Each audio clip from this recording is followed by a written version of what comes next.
y vamos con ustedes. Bueno, chicos, verán, yo quería, aquí en esta clase, pues el objetivo era revisar algunas ecuaciones principales, ¿no? Algunas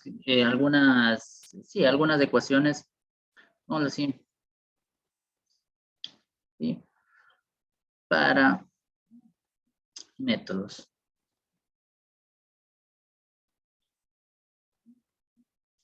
Recuerden, la característica de los métodos analíticos instrumentales es que normalmente el equipo a nosotros nos da no nos da una respuesta. Pero yo les decía que además de todo esto, hay atrás de esto toda una ecuación matemática y toda una situación química que hace que las cosas sucedan. No es por arte de magia, obviamente, que pues usted pone una muestra o hace alguna situación y ya asoma la respuesta, no.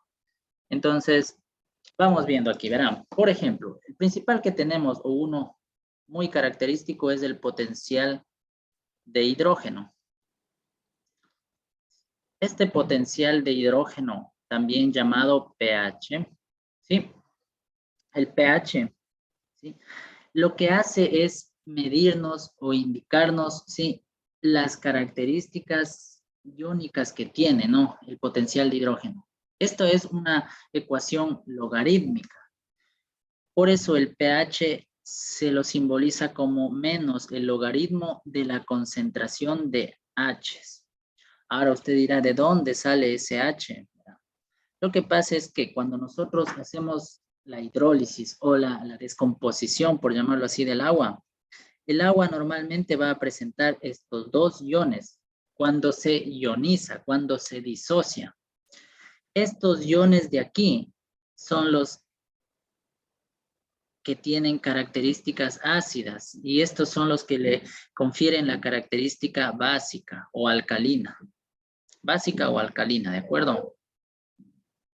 Pero recuerde, en un agua pura, en un agua neutra, esto va a estar en equilibrio. Por eso es que el agua normalmente nos presentaría un pH de 7, ¿verdad? Recuerde entonces, el rango de pHs tenemos así.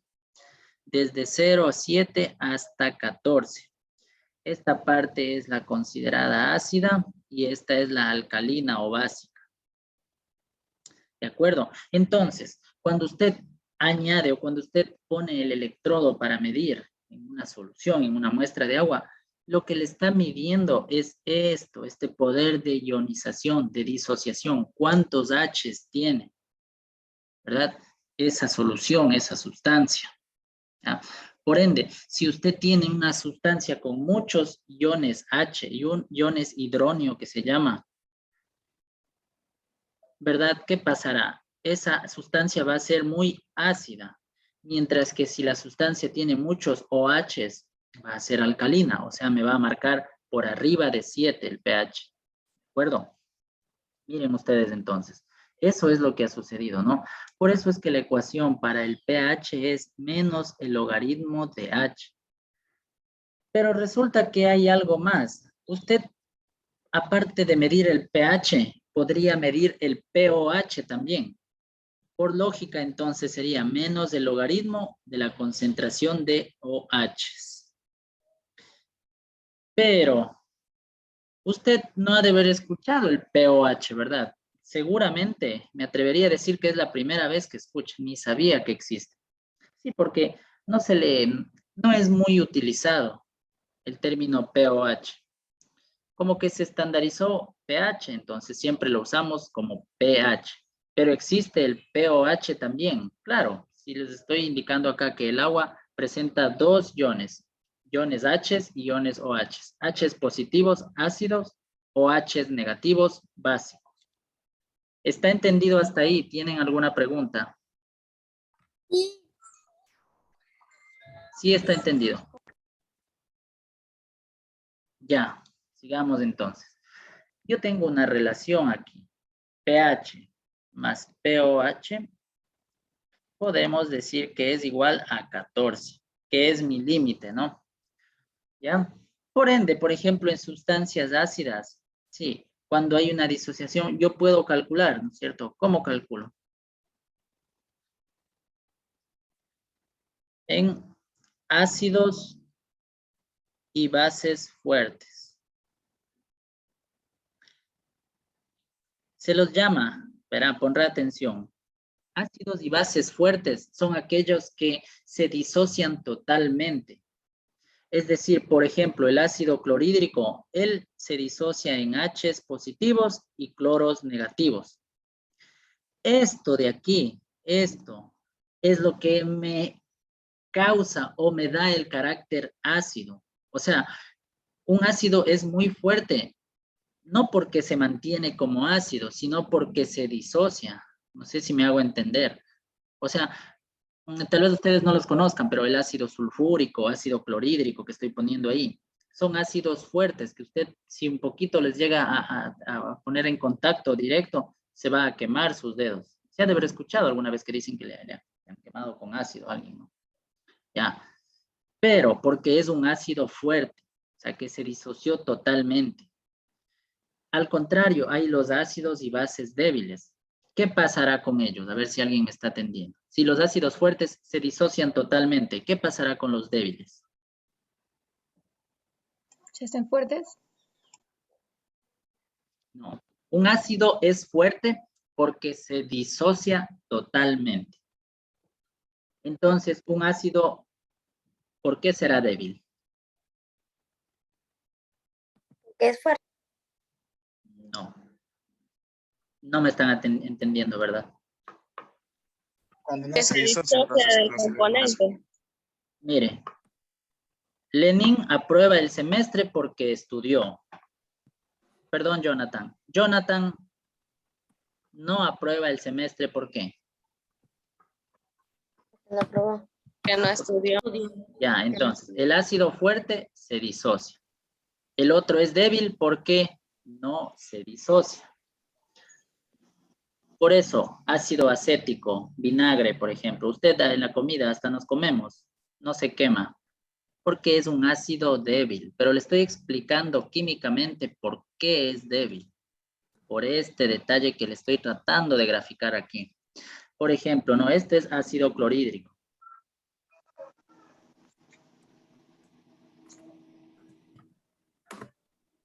Fuerte. ¿Qué pasa? Disociación total. En otras palabras, esto desaparece como ácido clorhídrico, entre comillas, y lo que tengo es lo disociado. En cambio, por ejemplo, el HCOH, este es ácido acético. Esto se disociaría así, ¿no? COH negativo. Bueno, esto es ácido acético. Este es débil. No se disocia. Se dice que no se disocia o se disocia muy poquito. No disociación le voy a poner. O sea, quiere decir que casi no sucede esto, no tengo esto. Lo que voy a mantener es esto. Más o menos por ahí va la explicación. Bueno, ¿cómo calculo entonces? Ejemplo. Vamos con un ejemplo. Digamos que yo pongo para el HCl 0.02 molar. Está por ahí un micrófono. Ven cerrando. Ya. Para el HCl 0.02 molar ácido clorhídrico. 0.02 molar. Indicar 2 puntos. Pongo aquí pH. Ve el pOH. Esos dos. Mire, ácido clorhídrico, fuerte. Lo que yo tengo es esto. HCl, H's más Cl's. Así más o menos sucede. Esto es 0.02 molar. Como ya dejó de ser, todo esto pasa acá, ¿no? 0.02 molar. Y entonces, calculo, pH es igual a menos logaritmo de la concentración de H's. ¿Cuánto dice que es la concentración de H's? Menos logaritmo de 0.02. Matemáticas, una calculadora ahí, ¿cuánto les da? Le escribe tal cual, menos logaritmo de 0.02 y le va a dar 1.69, ¿no? Por favor, confirmaránle eso. pH es 1.69. ¿Sí es eso? Sí, ingeniero. Sí, Sí. ya. Eso con respecto al pH. Por otro lado, me pide el pOH. ¿Qué hago? Tengo pH más pOH igual a 14. pOH de espejo va a ser igual a 14 menos pH. O sea, 14 menos 1.69. El pOH me va a dar 12.30, dice, ¿no? 12.31. Bueno, 30, 31, no hay problema. ¿Ya? Así es como es la definición, ¿no? Bueno, hay un poco, una extensión más de todo esto, pero no hay problema con esto. Pero imagínense que yo tengo lo contrario, por ejemplo, NaOH. Esto ya es una base, es una sustancia básica, alcalina. Este se ha de disociar en sodios y OHs negativos. Entonces, aquí, ¿qué es lo que voy a calcular? No puedo calcular el pH directamente. ¿Qué me convendría calcular? El pOH, que es igual a menos el logaritmo de lo que tengo ahí, OH. Si yo digo que esta concentración es 0.05, entonces significa que los OH también serán 0.05. Por ende, el pOH sería menos logaritmo de 0.05. ¿Cuánto me daría ahí? 1.30 me dice, ¿no? O sea, mi pOH es 1.30. Pero de seguro en un ejercicio no le van a preguntar el pOH, le van a preguntar el pH. ¿pH a qué es igual entonces? A 14 menos 1.30. ¿Cuánto me da eso? 12.69. Por favor, tiene que revisar. 12.7. Bueno, 12.7. 12.69 le pongo aquí. ¿Se fijan? Entonces, cuando yo tengo un ácido, directamente calculo pH. Cuando tengo una base, alguien que tenga OHs, como en el ejemplo de aquí, yo tendré que calcular primero el pOH y luego el pH, ¿verdad? Entonces son un juego ahí, ¿no? Repito, el pOH no es muy común, pero existe, ¿no? Ya. ¿Tienen alguna pregunta hasta ahí? Sí, Ya. Dígame. Dije ahí cuando dijo que era un ácido, de una vez calculamos el pH, hijo, diga. Sí, sí, sí. Cuando es un ácido, es que los ácidos me generan H's. Entonces, yo calculo pH.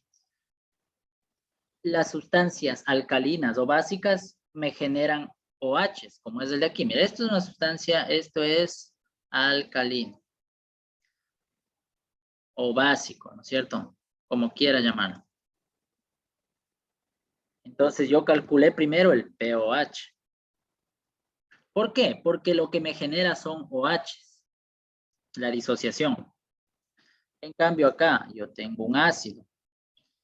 Cuando yo tengo un ácido, ¿qué me generan los ácidos? ¿H's u OHs? Como verán en el ejemplo. Me genera H. H. Ya, H. entonces, por eso yo calculo pH. Ah, ya. Bueno, aquí miren. ¿Qué más tenemos aquí? En los métodos de emisión y absorción, yo tengo lo siguiente y usted va a fijarse, mire. Aquí yo tengo dos conceptos importantísimos. Uno llamado absorbancia y otro llamado transmitancia. Absorbancia, que se la simboliza con la A, y transmitancia con la letra T. ¿De acuerdo? Absorbancia y transmitancia. Mucho ojo. ¿Qué quiere decir absorbancia? Luz absorbida, ¿verdad? mientras que la transmitancia va a ser la luz transmitida. ¿No? Esos dos conceptos son muy comunes que usted los escuche, ¿no? Entonces, cuando le mete a un equipo, a un espectrofotómetro, lo que él le mide es la absorbancia. O sea, lo que va a ver en el equipo es la absorbancia, la cantidad de luz que se absorbió. Habrá otros equipos en los que en cambio le habla de la transmitancia, la luz que se transmitió. Se haga cuenta que esta es su muestra. La absorbancia sería la luz que se quedó atrapada aquí en el agua. La transmitancia sería qué tanta luz pudo traspasar, digamos. ¿Ya? Aquí, esta relación de aquí está establecido por la ecuación de Lambert-Beer, se llama, ¿no? Y la va a ver así. Absorbancia es igual a absortividad molar por B y por C. Ya les voy a indicar qué es cada cosa. Repito nuevamente, usted dirá, o sea, yo tengo que calcular eso. No va a calcular, el equipo ya le da leyendo. Pero es bueno que usted sepa de dónde y cómo está sucediendo. Primero, esta A es la absorbancia, la que usted va a leer en el equipo. Esta, por si acaso, es adimensional. ¿Qué quiere decir eso? Que no tiene unidades, ¿no? Adimensional. Esta se llama absortividad molar. Esta de aquí se llama, esta es la longitud de celda. Esta va a estar en centímetros, ¿no? Y esta es la concentración molar o molaridad. Esta va a estar en mol por litro, mol sobre litro. La absortividad molar, usted la va a encontrar en litros sobre mol por centímetros. Esas son las unidades. ¿Ya? Es simplemente ya ese asunto de unidades, ¿no? La absortividad molar, esta absortividad molar es constante. Es y tabulado. Es algo parecido, para que usted se haga una idea, es algo parecido a la densidad. ¿Verdad que la densidad de una sustancia es constante? Y está tabulado, o sea, usted la encuentra en donde quiera, ¿no? Le ponga ahorita densidad del cobre, por ejemplo. Ahí le va a salir, ¿verdad? Eso es un dato que usted tiene. La longitud de la celda es donde usted pone la muestra y le pone en el equipo. Normalmente sabe ser 1 centímetro. Y la concentración va a ser la concentración que tiene su muestra, su analito. Entonces, por ejemplo, ¿qué pueden hacer aquí? Hay muchos ejercicios en los cuales usted no necesita la absorbancia, ¿verdad? Lo que usted necesita por lo general es la concentración. Entonces, despeja de aquí. La C es igual a absorbancia dividido para absortividad y por B. Mire, así yo voy de acá a acá, ¿cierto? Y puedo obtener la concentración. Eso se hace en el laboratorio, sí se lo hace. Solo que este dato usted lo pone en el software, en la compu, y ya como ya está metida la ecuación, pues le va dando en la otra columna las concentraciones. Es lo que va a pasar, ¿no? No es que de magia dice ya, pon la muestra, ponle enter y pon y ya está la ya. Sí, pero es que sucedió todo esto, ¿no? Gracias a la ecuación de ¿quién? De Lambert-Beer, ¿ya? Que es la que rige todo este asunto de los métodos de emisión, absorción, o la gran mayoría. ¿Tienen alguna pregunta de esto? Muy buenas tardes. Buenas tardes. ¿Está bien? Ya. Entonces, ¿sí? Yo te quería, por ejemplo, preguntar ahí donde se estaba hablando de eso de los ácidos. Es más o menos, bueno, una preguntita en que de pronto, es como el agua y el aceite no se llevan porque los componentes no son no son compatibles. Es casi así el ejemplo de lo que usted puso, de los ácidos. Porque como nos preguntaba que unos bajos y unos altos, entonces yo digo, de pronto, un ejemplo sería el agua y el aceite no se pueden juntar porque los pH no, y los componentes no son iguales. mm, bueno, sí, claro, no se juntan, pero no tiene mucho que ver con lo que estaba explicando, ¿no? Eso es por las polaridades, ¿no? Agua es polar, el aceite es no polar, ¿no? Entonces, se repelen por esa situación, ¿no? Toda, no sé, ya me... bueno, no, acá lo que estaba hablando, los pHs no tienen mucho que ver ahí, en realidad, en el ejemplo que usted está citando, ¿no? Acá, sí, revísele la clase ya, mi don, parece que entró un Sí, poquito sí, tarde, no, ¿no? no, Por eso ajá, no le enganchó. Ujú. no solamente una pregunta porque decía que, por ejemplo, eran debajo del ácido, así lo entiendo, sino que solo era una pregunta en general. Mm, ya. Bueno, pero yo le respondo que no tiene mucho que ver los pHs para que ellos no se junten. De hecho, sustancias con pHs diferentes pueden reaccionar, pero no tiene mucho que ver. O sea, el hecho de que el aceite y el agua no se junten no tiene que ver con los pHs. Esa es la respuesta. Ya, listo. Sigamos. Finalmente, los laboratorios. ¿Ya? Para que un laboratorio, sí, laboratorios de ensayos y calibración, así se lo llama, ¿no? Laboratorios de ensayos y calibración deben estar acreditados bajo la norma ISO 17025, ¿de acuerdo? O sea, ¿qué significa acreditar un laboratorio? Es como cuando usted saca su licencia. Edwin, usted puede conducir. Sí, ¿verdad? Puede que conduzca desde hace años, pero usted no puede trabajar tal vez o no puede circular libremente. ¿Qué necesita? Una licencia, ¿verdad? Eso es lo que sucede acá. Para que un laboratorio pueda prestar los servicios libremente y pueda, aún más, pueda lucrar con eso, necesita que esté acreditado. ¿Cómo la acredito? Con la norma ISO 17025, ¿ya? Es una normativa en la cual está todos los pasos que usted necesita, ¿no? Para este tipo de laboratorio. Ahora, ¿puede un laboratorio funcionar sin acreditarse? Sí, pero va a ser muy limitado. Es como que el mismo ejemplo, volviendo al mismo ejemplo. ¿Usted puede manejar sin licencia? Sí, pero donde no haya policías, por ejemplo, ¿cierto? Qué sé yo, por adentro, ahí, donde, en carreteras, en la finca, no sé, se me ocurre. Así mismo va a pasar acá. El laboratorio va a estar limitado. O sea, no va a poder entrar a concursar, no va a poder ofertar servicios. Tal vez yo como cliente necesite unos resultados, ¿verdad?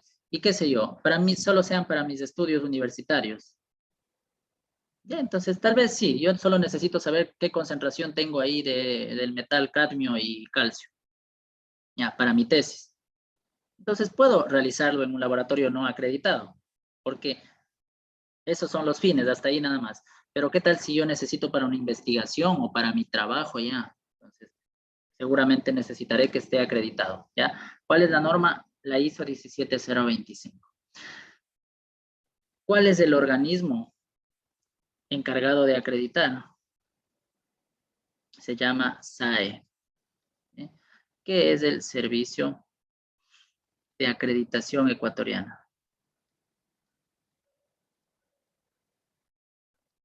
¿Ya? Esto les dejo como un dato extra, ¿no? De pronto cuando vayan y pregunten, hablen del término acreditación, escuchen por ahí que la norma, que no sé qué, ya, se refiere a esto, ¿no? Entonces, la acreditación se lo hace incluso por parámetros, o sea, digamos que, no sé, aquí en el instituto, por ejemplo, se supone, ¿no? Cuando yo me contrataron, íbamos a hacer eso, ¿viste? Pero bueno, ahí yo todavía inexperto, no sabía cómo funcionaba el sector público. No es nomás de coger y decir que se va a hacer, ¿no? Entonces, digamos que ya se compra el equipo, se instala y toda la situación. Entonces, tenemos que ir acreditando por método. O sea, yo acredito el pH, acredito conductividad, acredito espectrofotometría para medir nitratos, para medir sulfatos. Así, método por método tengo que ir acreditando, ¿no? Tiene que cumplir cada uno de ellos. Y la acreditación, pues, bueno, esto de acá El servicio de acreditación ecuatoriana es el que va a irle a revisar y posteriormente va a pasar por una auditoría, ¿no? Entonces, el SAE, los técnicos del SAE van a venir y van a ver, decir, a ver ya, ¿cómo está funcionando? A ver, vamos a ver, cumple el paso 1, cumple la norma 2, norma 3, ya. Eso es lo que funciona, ¿no? ¿Tienen alguna pregunta de esto? Entonces, no se olviden, la ISO 17025 es la encargada de, o más bien es la norma que me indica los pasos que yo necesito seguir para la acreditación, ¿no? Me indica pues cómo debe funcionar un laboratorio de ensayos y calibración que se llama, ¿no? Incluidos ahí están laboratorios ambientales, laboratorios de suelos, bueno, toda esa línea. ¿Tienen alguna pregunta hasta ahí?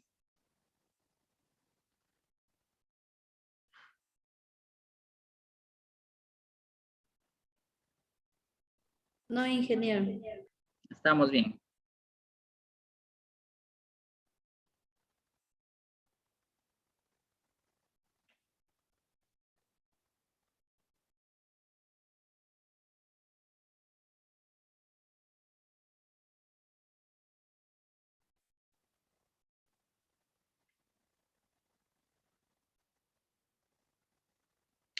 Listo.